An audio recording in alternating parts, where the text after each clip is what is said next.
ça va? Moi, ça va. Ici, nous sommes encore dans le confinement jusqu'à fin avril. Je ne sais pas quand ça va finir cette histoire. Oh là là. Aujourd'hui, on va parler des plus grandes villes de l'Afrique du Sud. Je les ai placées en top 5 avec en première position Cape Town. Alors, Cape Town, pour moi, c'est la ville la plus belle de l'Afrique du Sud. Le paysage, je vous assure, est à couper le souffle. En 2014, elle a été élue ville mondiale du design avec ses infrastructures les plus belles. Et aussi le Table Mountain, en français, on va dire montagne de la table, qui a été élue l'une des sept merveilles du monde. Alors, je ne vous en dis pas plus, il faut venir voir.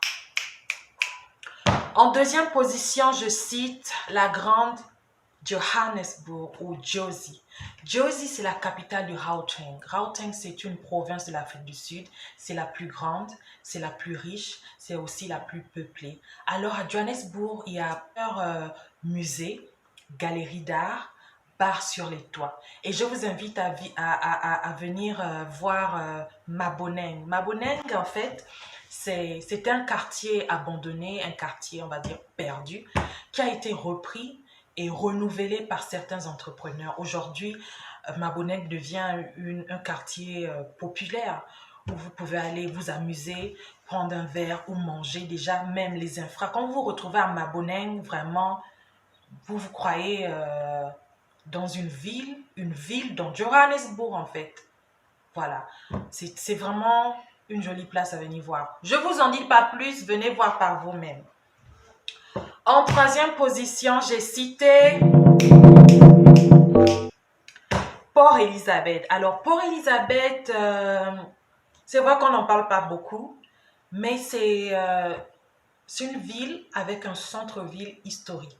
Si vous aimez l'histoire, si vous voulez savoir plus sur l'Afrique du Sud, Port Elizabeth, c'est la ville où aller. C'est aussi la ville la plus sûre, en fait, où aller. Si vous aimez les animaux aquatiques, les baleines, les dauphins et tous ces animaux-là, Port Elizabeth, c'est là où il faut aller. Les plages sont propres. L'environnement est assez calme, en fait. Relaxante. Pas comme Johannesburg. À Johannesburg, la vie va vite. Port Elizabeth, plutôt relaxante. Vous passez de très bonnes vacances. Voilà. Alors,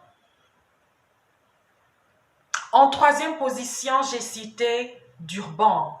Durban aussi, c'est la ville où vous trouvez beaucoup d'Indiens. Ou non, la communauté indienne, là. Vous la trouvez là-bas. Et elle a aussi sa plage. Elle a aussi sa plage. Et aussi le stade pendant la Coupe du Monde en 2010, ça s'est passé aussi à Durban. La Coupe du Monde, en fait, a permis à Durban de sortir, de dire que hey, oh, je suis aussi là et tout. Vous retrouvez, c'est vraiment... Il y a plein de restaurants. Le design de la ville est assez différente de Johannesburg, de Port Elizabeth, de Cape Town.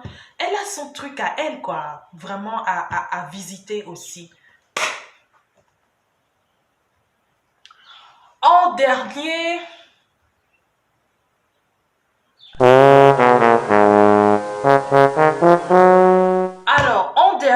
nous avons Pretoria. Pretoria, c'est la ville où je suis arrivée en premier. Quand je suis venue en Afrique du Sud, c'était ma ville d'accueil, Pretoria. C'est la capitale politique de l'Afrique du Sud et c'est là où vous trouvez toutes les ambassades et la présidence qu'on appelle Union Building. Alors, Union Building, c'est pas seulement une présidence, mais c'est aussi un lieu historique. C'est aussi un lieu où vous êtes permis d'aller. Oui, vous pouvez aller visiter la présidence. Pas entrer parce qu'il y a quand même des limites. Hein. Mais à un certain niveau, vous pouvez aller vous visiter la grande statue de Mandela, le grand jardin qui est assez bien entretenu, prendre des photos. Aussi, c'est la ville où vous allez trouver beaucoup d'immeubles. Ouh là là, quand je vais à Pretoria, j'ai des maux de tête, mais C'est pas pour vous dire qu'il ne faut pas y aller, mais vous allez voir des immeubles et des immeubles et des immeubles et des immeubles partout, des appartements en fait. Et comme je disais, toutes vos ambassades s'y trouvent, les malls, les grands malls aussi, vous les retrouvez aussi à Pretoria. Et le plus important, j'allais oublier cela, c'est pendant le printemps, pendant l'été, vous avez ces arbres-là qui poussent et qui produisent des feuilles, oh mon Dieu, comment on appelle ça? Oh là là, j'oublie. Mais ça produit des feuilles violets. Alors, pendant le printemps ou l'été, toute la ville est recouverte de violet. C'est magnifique, c'est magnifique.